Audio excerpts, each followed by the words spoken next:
ശ്രാവണ ബംഗൂള എന്ന് പറഞ്ഞ സ്ഥലമാണിത്. പേര് തെറ്റിപ്പോയോന്നറിയില്ല.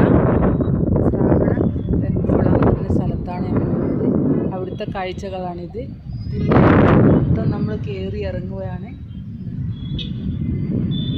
കണ്ടോ, ഇത്രയും സ്റ്റെപ്പ് നമ്മൾ കയറി ഇറങ്ങി കുറച്ച് താഴോട്ട് ഉള്ള സ്റ്റെപ്പ് നമ്മൾ ഇറങ്ങുകയാണ്. അപ്പോൾ അന്നേരമാണ് വീഡിയോ എടുക്കുന്നത്. നല്ല മഴയുമാണ് കേട്ടോ ഇവിടെ. നല്ല മഴയും കാറ്റും ഇടിയും എല്ലാം ഉണ്ട്.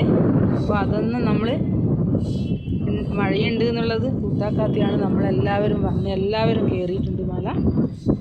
അപ്പോൾ അവിടെ നടയടച്ചിരുന്നു. നട 6 മണിക്ക് അടക്കുമെന്നാണ് പറഞ്ഞത്. അതിന് മുന്നേ നമ്മൾ അവിടെ എത്തിയിട്ടുണ്ട് എന്നാണ് തോന്നുന്നത്. സമയം നോക്കിയിട്ടില്ല അവിടെ എത്തിയ സമയം. അപ്പോൾ നിങ്ങൾ ഈ വീഡിയോ ഒക്കെ കണ്ട് ഇഷ്ടപ്പെടുകയാണെങ്കിൽ ഒന്ന് ലൈക്ക് ചെയ്യുക.